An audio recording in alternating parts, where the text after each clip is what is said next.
Sekarang ni saya nak tunjuk satu benda yang menarik, iaitu kajian trend sesuatu sektor tu mengikut tahun. Ini bagi saya sangat menarik lah. Okay. So macam biasa kita akan bawa platform TradingView, platform charting kegemaran mahir saham, walaupun telah dilabelkan oleh Bursa Malaysia SC untuk alert itu tak apa, tu biar mereka buat kerja, kita buat kerja kita, dia orang buat kerja dia orang. Okey.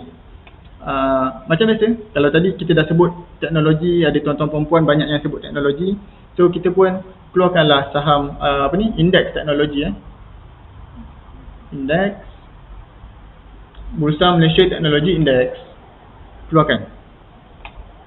So keluarlah chart dengan mudah, chart teknologi terpampang di depan mata kita. So apa yang saya nak tunjukkan atau kongsikan pada hari ini adalah, ingat tak ada satu frasa yang biasa orang kata, history tends to repeat itself. So sebab dia tak semestinya, tak wajib untuk diulang, tapi biasanya history ni akan akan berulang. Sejarah pasti akan berulang.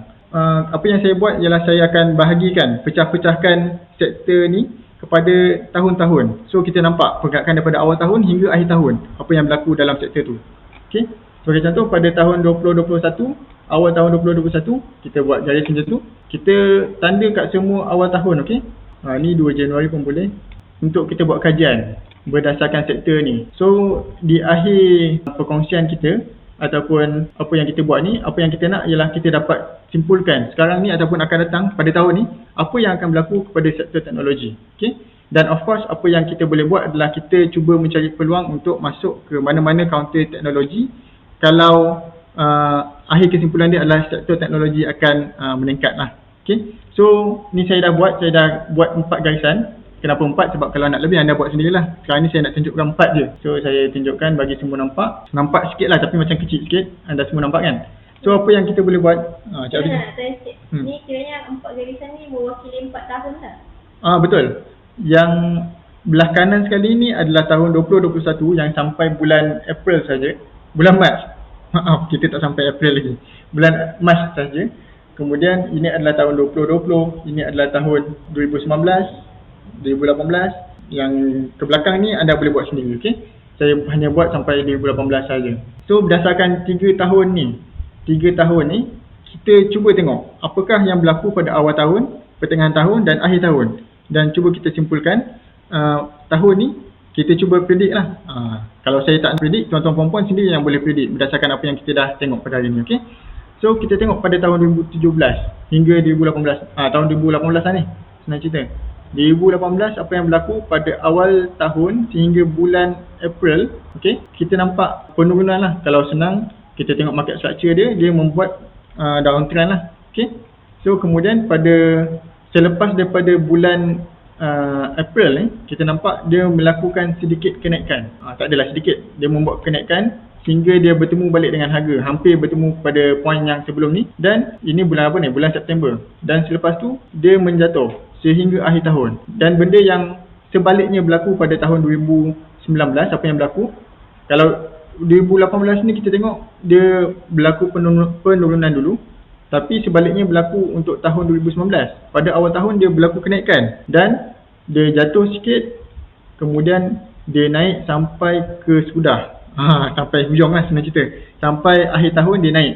So dia macam tak nampak trend yang cantik di situ. Bukan maksud kita suka dia naik, tapi kita tak boleh buat comparison berdasarkan tahun 2018 ni dan juga tahun 2019. Kita tak boleh buat apa-apa kesimpulan kat situ.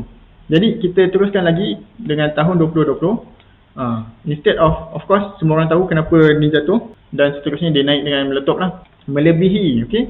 Melebihi daripada apa yang sebelum-sebelum ni berlaku. So berdasarkan 3 tahun ni, kita nampak tahun yang paling trending sekali untuk kenaikan sektor teknologi ini adalah pada tahun 2020. Okay? Nampak tak dengan jelaskan? So pada tahun ni apa yang berlaku? Dia berlaku kenaikan. Dia non-stop. Kenaikan ni berterusan daripada awal PKP ni. Ni masa PKP ni, awal-awal dulu kan. Kejatuhan ni adalah disebabkan PKP tahun lepas. Manakala kita tengok pada 2019, dia berlaku kenaikan, jatuh dan terus naik. So kalau tengok trend kat sini, setakat yang boleh dilihat adalah kebanyakannya, kalau tengok trend 1 dan 3 ni, kita nampak dia jatuh dulu, kemudian dia naik. Okey, macam ni. Nombor 3 pun sama, dia jatuh dulu, kemudian dia naik. Manakala 2 ni dia naik dulu, kemudian dia jatuh dan dia teruskan kenaikan sikit lah. Dan tahun ni, ni lah yang paling penting sekali lah. Paling penting sekali untuk tahun ni, despite of any issues yang berlaku, kita tengok kenaikan pada awal tahun ni nampak dah semakin perlahan lah. Dia dah naik. Saya tak tahu, tak pasti berdasarkan isu yang berlaku sekarang ni.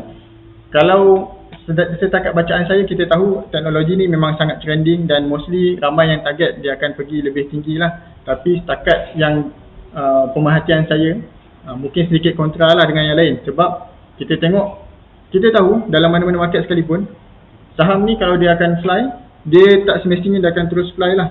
Dia akan ada masa, dia akan rehat sekejap sebelum meneruskan kenaikan. Dan saya nampak kenaikan yang dah terlalu tinggi ni dah hampir setahun hampir setahun berlaku lah. Which kalau tengok sebelum ni, biasanya lepas setahun dia naik dengan tinggi, apa yang berlaku? Dia akan jatuh lah, berehat sekejap, mungkin sideway, kemudian baru melakukan kenaikan yang seterusnya. Jadi jangkaan, saya bukan ahli nujum dan sebagainya, tapi ini just melihat kepada teknologi punya sektor. Dan kita tengok sebelum-sebelum ni apa yang berlaku. Kalau tuan-tuan perempuan nampak yang sebaliknya, of course tak ada masalah. Tuan-tuan perempuan ada hujah masing-masing, tapi yang saya nampak lebih kurang macam tu lah.